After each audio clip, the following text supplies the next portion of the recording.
বাসায় পাত্রপক্ষ হওয়ার কথা, বলেন কি? একটা মানুষেরও খবর নাই। কোথায় কে গেছে কে জানে। সব কাজকর্ম নিজের একা রাতেই করতে হইতেছে। अच्छा। ওই মনে হয় আইলো পাত্রপক্ষ, দেখি।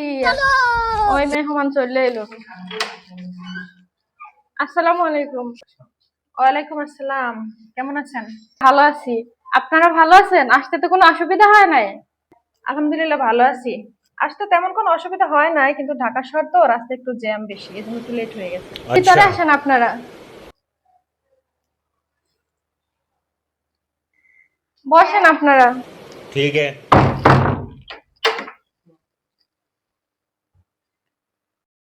আপা, মেয়েটাকে একটু তাড়াতাড়ি দেখেন, আমাদের আমাদের আবার একটু তাড়াতাড়ি যেতে হবে, আমাদের একটু কাজ আছে।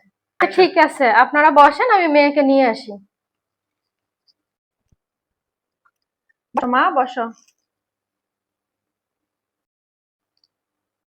আপা, এখন একটু মেয়ের মুখটা দেখান, আমরা আবার তাড়াতাড়ি বের হব।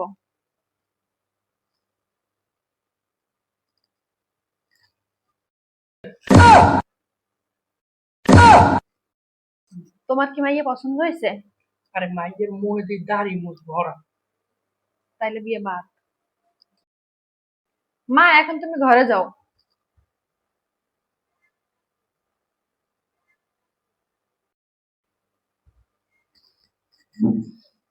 আপা, মেয়ে তো আপনারা দেখছেন, মেয়ে কি আপনাদের পছন্দ হয়েছে? না আপা, পোলার মাইয়া পছন্দ হয় নাই। বলেন কি? মেয়ে যখন আপনাকে পছন্দ হয় না, আপনাকে শরবত খাওয়া লাগবে না, বেরোন বাসা থেকে।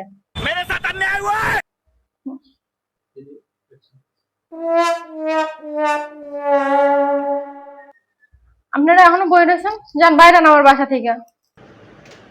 আচ্ছা ঠিক আছে, যাইতেছি যাইতেছি।